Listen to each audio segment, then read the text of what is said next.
Irmãos, essa liturgia vem nos convidar à alegria e à paz.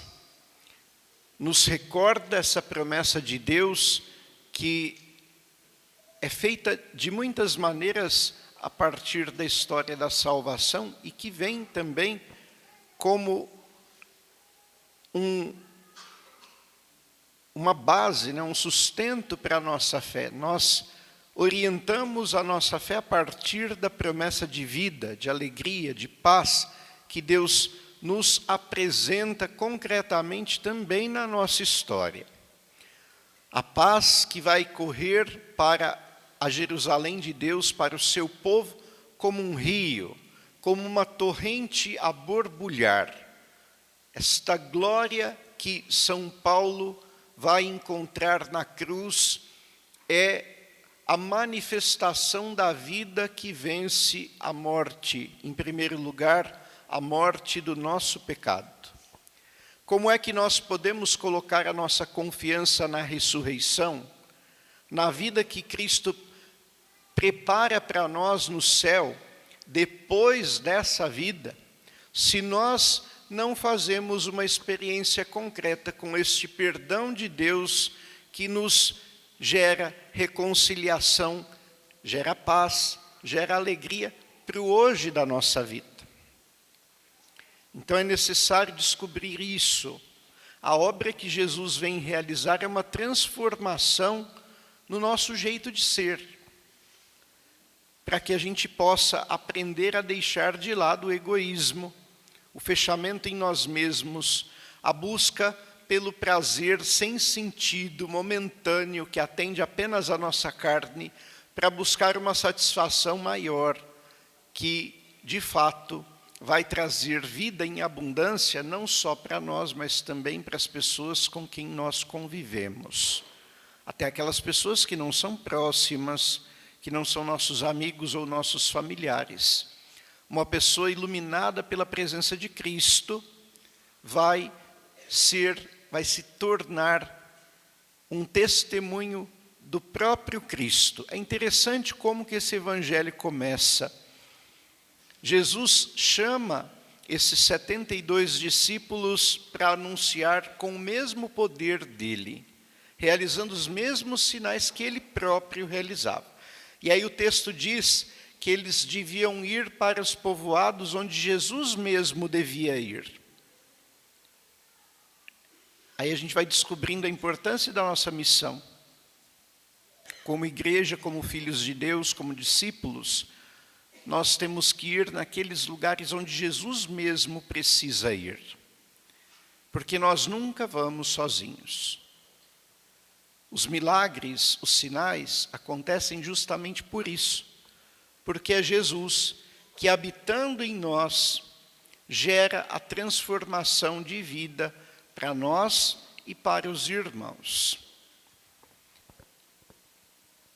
Outra coisa que eu acho muito interessante nesse evangelho, Jesus, de uma certa maneira, pede para os discípulos realizarem essa missão com calma, que devem ir e, onde forem acolhidos, permanecer um pouco naquela casa, comer com as pessoas e, lógico, numa refeição, sobretudo na tradição judaica, que ainda dava um valor muito grande para a mesa, para o lugar onde se reunia, mesmo que não fosse uma mesa, propriamente dita, como nós conhecemos, mas ali onde se reunia para repartir não só o alimento, mas também a vida.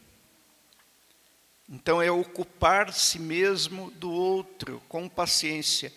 E isso me chama a atenção, eu acho que a gente precisa escutar essa palavra de vez em quando e com atenção, porque até na vida da igreja, às vezes a gente vai fazer missão e a gente gasta muito mais tempo nas reuniões para preparar a missão do que na missão em si. E aí a gente tem uma preocupação de passar em todas as casas.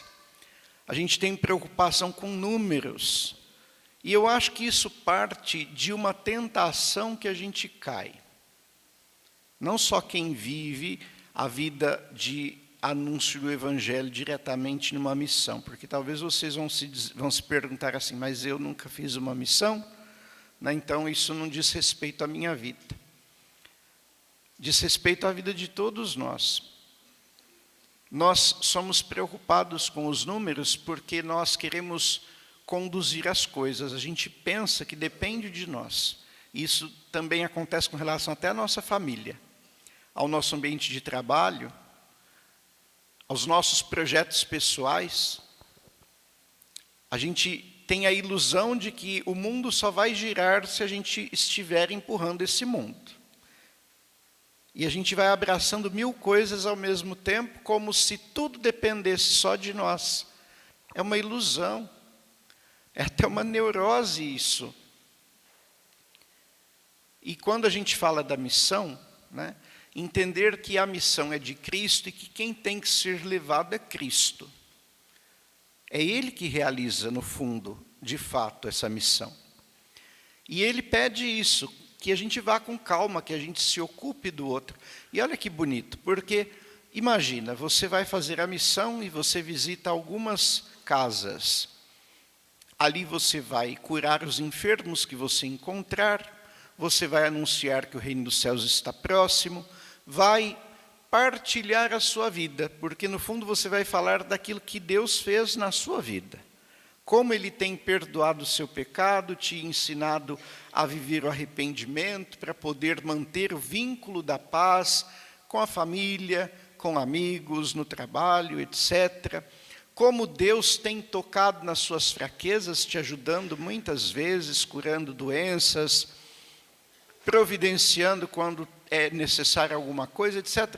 No fundo, é uma partilha de vida mais do que qualquer outra coisa. E ali nessa partilha você leva Jesus para as pessoas. Não é para ir em todas as casas necessariamente. Às vezes a gente fica olhando até para o IBGE, né? Toda vez eles falam a mesma coisa, né? Que o número de católicos está diminuindo assustadoramente.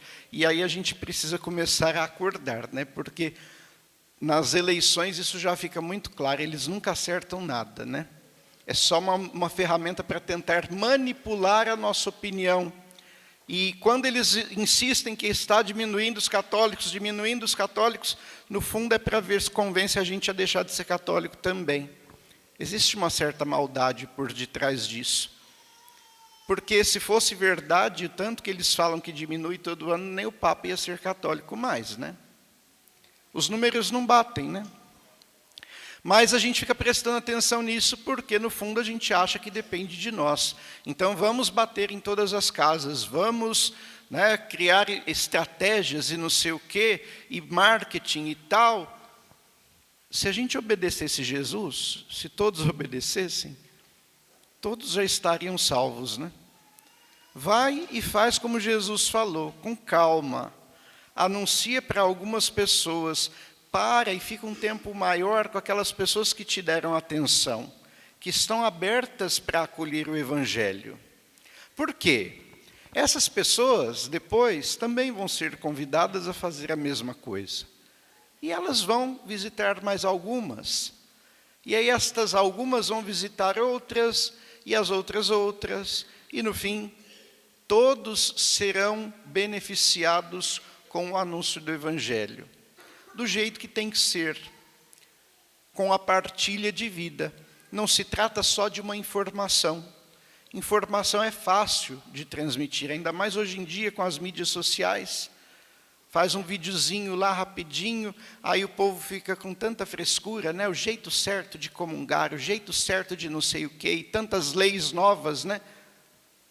A lei importante todo mundo esquece, né? Que é amar a Deus sobre todas as coisas e amar o próximo como a si mesmo. Fica preocupado procurando pelo em ovo e não se importa de verdade em viver a conversão. Fica fazendo reuniões, planejamentos e pouca atitude nessa simplicidade, porque Deus pede pouco para nós. E quando nós, com zelo, com responsabilidade, com empenho, nós fazemos com amor aquele pouco que Jesus pediu, Ele cura as pessoas, Ele expulsa os demônios, Ele atua para transformar toda a sociedade. E no fim a gente entra com humildade e sai com humildade, sabendo que a gente só serviu para levar Jesus para as pessoas. Não somos nós que salvamos, não somos nós que curamos, não somos nós que enfrentamos o demônio. Né? Eu estou rindo porque tem gente que, às vezes a gente vê algumas coisas até engraçadas, né? As pessoas tentando fazer exorcismos por aí, dando ordem para o demônio, não sei o quê, né? E grita e tal. Não é isso. O que realmente assusta e afasta o demônio? É a sua fé no nome de Jesus. Se você viver minimamente o que Deus te pede, tiver uma vida reta, lutar contra os seus pecados todos os dias, estiver unido a Jesus na Eucaristia, aquilo que a gente chama de estado de graça, não é perfeição absoluta, né? Estado de graça é essa boa disposição à conversão que leva a estar unido a Jesus. Você está com Jesus, o demônio foge.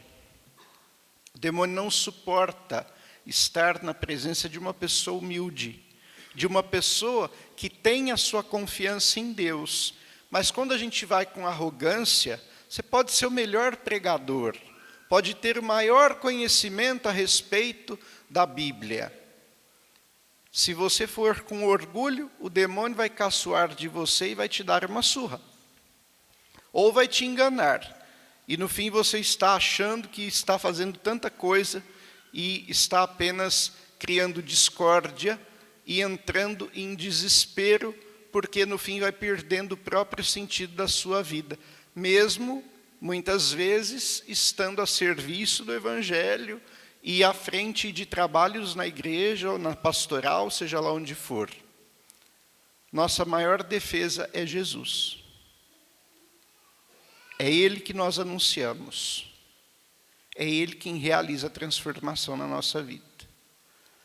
Então hoje nós somos chamados a viver como São Paulo, crucificados para o mundo.